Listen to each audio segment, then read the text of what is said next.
It's an absolutely shocking day in the world of Magic the Gathering. Wizards of the Coast has just announced a bunch of changes surrounding the standard format, and these are genuinely positive changes. But the real question is, will this be enough to undo the damage they've already done to the game? Magic. I am a wizard! History. I'm an old wizard! The magic historian. My bones hurt. Greetings, owners of fine luxury cardboard rectangles, my friends. I hope the day finds you well because we have gathered for a glorious installment of Mega Magic News. Wizards of the Coast just announced a whole slew of changes to the situation surrounding the standard format, and these are genuinely positive changes. When I look at what they're doing, finally, we're moving in the right direction. Finally, it's not all doom and gloom. Obviously, though, the question becomes, is everything they're doing going to be enough to reverse course and pull us out of the mire that we have been sinking into? So, to answer that question, we need to take a look at what they actually are saying. So, I have the article here, and I'm going to read you selected parts of it. Now, it says, last May, we announced we would be taking multiple steps to revitalize standard play at local game stores. The first steps involved getting the format into a spot where more players would enjoy it. We banned several cards to help shift the metagame to a more fun space, and we changed the format to rotate every 3 years to make cards more useful for longer. At the time, we also indicated this was only the first step and there was more work to be done. Now, you may recall, I did a video when they talked about all this saying, okay, the 3-year shift, it really felt like a knee-jerk reaction. Like, they're painting this as if, check it out, we did these bans and changed the format at the same time. But they didn't really. They went, okay, we banned some cards, and then they went, this isn't really working, what do we do? And then they turned around and expanded it out to 3 years. But that came across as a knee-jerk reaction where they said, we have a bunch of standard boxes we still need to sell. Let's just make them good for another year. Let's switch the expiry date. That's how that came across. And I wasn't sure they were going to make any real changes that matter. But today's announcement shows that they clearly are making big shifts. Now, today's announcement is all about that next step, giving players and stores enticing events that they want to play in and run, and to give them something at the end of the rainbow for building up their standard decks. This shows that Wizards fundamentally understands what they have destroyed with their previous choices. So, to that end, we've created a slate of standard play at every level, from store level play to a $75,000 standard open all the way up to the Pro Tour. It's very interesting to see this reverse course in terms of all this, because Wizards of the Coast, it seems like at a certain point, started to resent the Pro Tour. They didn't want to put money into it. They didn't like that they had a Hall of Fame where they basically had to foot the bill for people coming to play in events, and they didn't even really put that much out for the Hall of Famers. But when you look at that, and you look at the way that some of the pros spoke out against Wizards of the Coast, they were looking at the Pro Tour and going, no, we don't want this. And they tried multiple things. They went, hey, we're bringing it all to Arena. Come be a pro on Arena. This is the deal. And then they went, well, actually, it's only selected people based on criteria that may not even be being the best at Magic. And really, it's mostly to kind of lock them into a contract where they'll stream Arena and also not sit here and talk badly about us. Part of the whole shift down to the Pro Tour was an attempt to control Magic's image and silence some of the more outspoken pros. Now, obviously that was a side effect. The main thing is Wizards was just looking for ways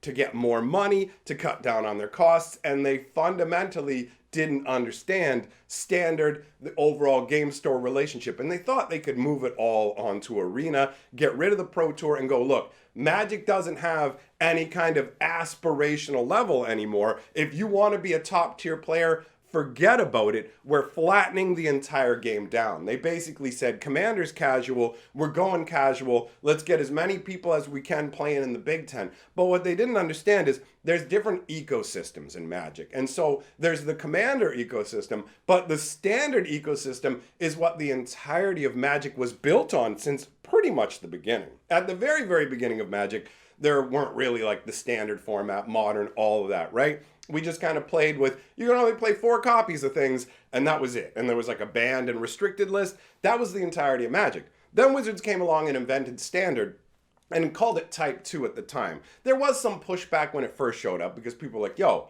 I want to be able to play with my cards. But I ultimately believe that Standard is what saved Magic from just falling off and being a game that people just went, nah, if you don't have the old best cards, you can't compete. It kind of created a little gated playground that you could come and play in as a new player and say, you don't have to worry about the last 10 years worth of cards. You don't have to worry about acquiring all that stuff. You just got to worry about the last 2 years worth of cards. And more importantly, it provided people to play with, right?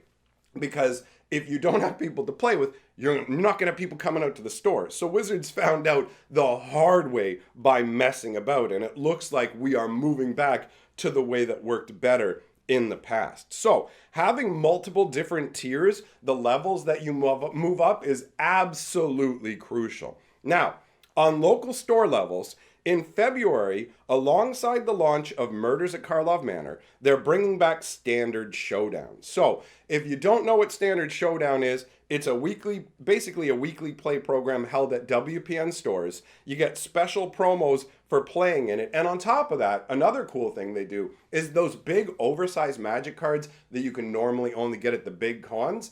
If a store runs enough events, they send those big cards out. And then those big cards can either be used as store decoration, or they can be used as prize support or sold to support the store. Either way, it's just a bonus for LGSs. LGSs are super important for Magic the Gathering, and it's nice to see that Wizards of the Coast is recognizing just what they are bringing to the table. So, starting with the Lost Caverns of Ixalan, they'll be shifting store championships to Standard constructed. They never should have moved away from that. For the longest time in Magic's history, you could always be guaranteed of finding one thing at any basically WPN Magic store you went to. Even if they weren't in the WPN, you could be guaranteed to find people playing Standard. But Wizards basically drove all those people onto Arena, partially, when the whole world shut down and people couldn't go places. Some of them are going to move to Arena. But Wizards of the Coast turned around to game stores and said, okay, if you still want to be part of the WPN, you have to get people logging in for Arena tournaments. That's how you count your numbers, so that we'll keep giving you promos and doing all this stuff. And so they leached all the players onto Arena. In their mentality, I think what Wizards thought was going to happen was, we'll have these people on Arena, we'll get all this money from them, but that can't compete with paper Magic, so we'll still get to make all the money off Standard. But at the same time, on top of driving people to Arena, they invented the fire design technique, which is, it really lives up to its name. It set Magic on fire. We saw the beginning of fire design with the Throne of Eldraine set, and that's where we got Oko, the Planeswalker, who created a one-deck format. Normally when formats get warped around things so much, you have at least 2 different decks in the format. Oko created, you just play Oko. 80% of the field was Oko. That's part of fire design. You had Fires of Invention, all kinds of craziness, because Wizards changed how they did things. They went, okay, we want Standard sets now to kick in the front door of basically every format. So before that, Wizards of the Coast used to, for the longest time, have a very healthy way of doing things. They focused on Standard, and they let everything else take care of itself. Standard was the entryway. Right this way, come try some magical goodness. Grab a Standard deck, have some fun. Everybody here is playing Standard. It is the shallow end of the pool, right? And ultimately, compared to all the other ways to play Magic, even though Standard can be expensive, it is the cheapest way to get in, and it doesn't have the complexity problems that Commander does. One-on-one Standard games versus 4-player Commander games, those are 2 completely different beasts. Commander doesn't even really feel like normal Magic. It's something on its own, and that's it sprung up outside the normal Magic ecosystem and then became beloved enough that Wizards got the warped idea in their head that Commander was the thing to purely focus on. But you can see with sets like Commander Masters, a Master reprint set that's aimed at Commander players, that it's a diminishing return scenario. There's only so much you can try and get from Commander players because Commander players don't consume the same way that Standard competitive players do. If you play Standard, you're looking for 4-ofs. If you play Commander, you're looking for 1-ofs. If you're playing Standard, you need the stuff now. If you're playing Commander, you can wait. You got a million different decks. Who cares? So the fundamental market dynamics of the two are quite different. So Wizards lost out on this revenue stream where basically people would spend tons of money buying Standard sets. Well, people stopped buying Standard sets to the point where Wizards is like, we got to jank a bunch of reprints in there for Commander players. That's what we need to do. But what you really need to do is create demand for Standard by having Standard events, right? So on top of the local store play, they have qualifier play. At MagicCon Chicago in February, they're going to hold a $75,000 Standard Open, similar to limited opens that were held at MagicCon Barcelona and Las Vegas. So this is going to be the first large open field Standard tournament in quite some time with significant prize money and Pro Tour invitations on the line. This gives the format a chance to shine and offers anyone who wants to compete in Standard a chance to play. This is super, super crucial. You need a path where you walk in the game store from day one. You start playing Standard, you're playing in your F&Ms, you're mucking about, you're having fun. Oh, we've got these promo packs that they give us each week. This is a good time. Oh, the store championships. Yeah, boy, I'm moving up. Oh, I'm the store champion now. Then you go out and you go and play in an open. You do well enough, now you get to go to the Pro Tour. Now you get to play with the big boys, right? Being a Pro Tour Magic player is a dream that a bunch of people had. There were people who collected the pro player insert cards that came from packs. Being a pro player has a certain level of celebrity. There are a bunch of people who don't care about it, but in the tiny little niche of Magic, for the really competitive people, it's a goal, it's an aspiration, and Magic absolutely needs that. And speaking of being able to walk into a game store and just run along Standard, one of the things Wizards is absolutely going to have to do to make this work is they're going to need to provide Standard decks again, okay? You can't have Pioneer Challenger decks and Commander decks. You can't release a new Standard set and alongside it the only decks you're selling are Commander decks. There's nowhere for anybody to jump in and nobody wants to buy their deck piecemeal and have to get all the individual pieces when they don't know anything about it. Come on in, play Standard. It's the most important format of Magic. Do you sell Standard decks? Anything but, friend. Anything but. So that is something they're going to absolutely have to change to go along with this. Now, running January through March, the third round of the 2023-24 Regional Championship qualifiers will be in Standard. That's it. This is what they need to do. More and more Standard events. After several big events and ongoing in-store programs, a large swath of players all over the world will get a chance to put their Standard chops to the test in the Global Regional Championship round. And then for the Pro Tour for Outlaws at Thunder Junction, the second Pro Tour of 2024 will feature Standard as the constructed format of the event. And it says it will, of course, be fully covered. I like how they have to tack that on because when they were trying to dust the Pro Tour and get rid of it, they just stopped covering it. They're like, we don't want to pay for coverage. Like, it's insane. The way this used to work, if you don't understand how things used to go, let me just make sure I've covered everything.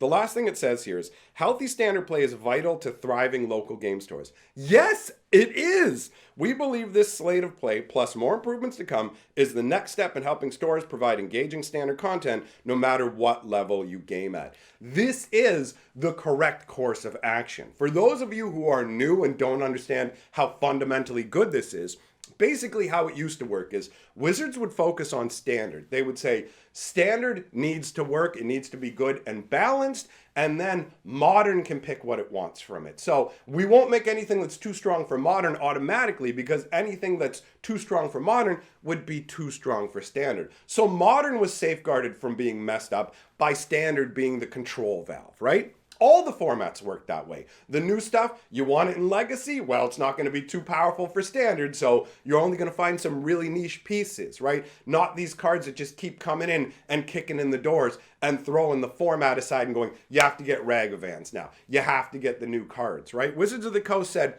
we don't want to do that anymore. We don't want to run Standard the proper way. We want to just go ahead and go, Standard's for everything. There's definitely going to be cards you have to play in Commander. There's definitely going to be cards you need to play in Modern.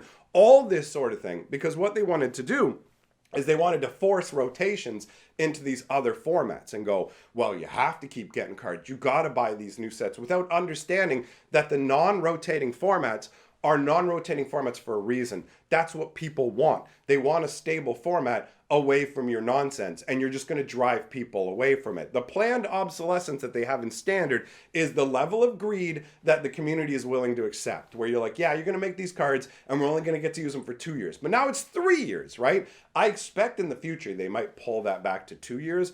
I don't know how they're going to do that, but I mean, that's part of the business model they were operating on before. But the plan is this: standard is healthy, standard works. Everything else draws from it. Wizards is focused on doing the best design they can for standard and also putting in the effort to tell a good story and the lore that goes along with it, because ultimately all those things tie together to create the product and you make the most people happy. You have a perfectly functioning standard, then it expands out into everything else, right? So this is the right step. Now, can it undo the damage to the game?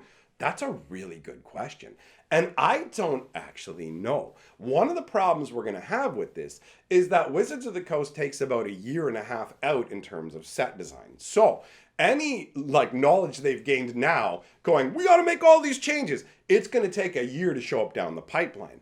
On top of that, with this new 3-year rotation, cards can squat in standard for longer, right? Sheoldra gets a whole nother year in here, and you bring in Beseech the Mirror to 8 Sheoldra towns. So basically what's going to happen is standard is going to be worse before it gets better. Wizards of the Coast is hesitant to do bannings now. They're just like, we need to be more hands-off with bans, but they can't, because everything has been done under the auspices of Fire Design, with an attempt to smash their way into Modern, with an attempt to smash their way into Commander, all of that. So for the next 1 to 1.5 years, we're going to be getting standard sets that are littered with overpowered insanity. We are living in power creep times 10 category, right? Power creep has always been a part of Magic. And if you go back and look at the earliest jank, I've been playing some Chandelar over on my other channel. If you want to see old jank, you can check out the old Chandelar runs and see just how terrible cards were back in the day. Comparatively, there are some powerful cards back then, but a lot of creatures especially really sucked. But then Wizards went the other way with it, and they're just like, every creature has 80 abilities. Good luck. Tell me everything Questing Beast does. I guarantee you'll forget something. You'll forget that, oh yeah, damage from it also can't be prevented. There's just so much going on with everything that's being stapled onto cards. And the reason for that is, again, Fire Design, where they wanted it to reach out elsewhere. So they're going to have to actually either pull it back, or we're just at this new insane level of power where standard is going to be more swingy and crazy, and there's no way you're going to get around bans, right? Because they go, people don't like having their cards banned.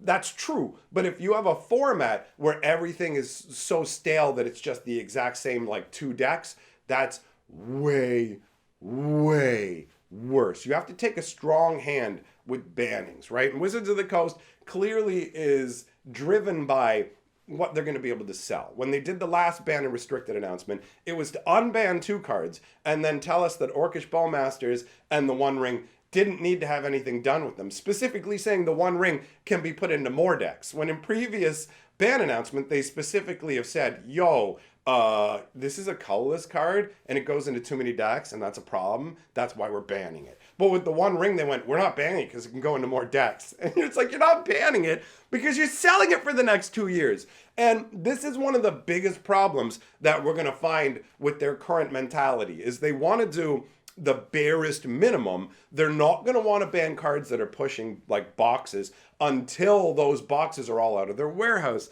And this is not a way to have a healthy standard format. And in the past, they didn't really, yes, what they had for sale in sets did influence whether they wanted to ban something, but they were willing to ban cards that were from a new set, immediately if they needed to, for the health of standard. So underneath it all, this plan to make standard like a crown jewel again is only going to work if they truly work at it and do things like they used to. Use standard as this gateway portal, make sure that it's supported on every level, and balance the format. So, can they revitalize it? I don't know. How many people are actually going to come back? Have they messed it up to the point where Arena will be the de facto place to go and play Standard? Arena only has a 2-year standard format. Physical Magic has a 3-year standard format. How are they going to reconcile that? Because, I mean, obviously you want to have your standard, not Alchemy, because Alchemy is a completely different, terrible beast, but you want your standard formats to be 1-to-1, right? So that people can go to the game store or whatever and have the same experience and not be like, oh, did you play on Arena? That's banned. And then when you go here, well, actually you can play with them, because that is going to be jarring for people. Although that's lower on the scale. They need to get the card design completely under control, stop making their banning decisions on what boxes they still have in the warehouse, and then worry about other things. But this LGS first perspective is an excellent step forward. And honestly, I am feeling genuinely hopeful about the future of Magic, because I've been banging on for years about how Standard is the way to organically grow Magic and everything else is fake plastic trees. So there's light at the end of the tunnels, friends. I hope you have a good day. Thanks for coming by. Big shout out to all my patrons for supporting my channel, and I will see you guys tonight on the live stream I'm doing over on my other channel. Bye for now.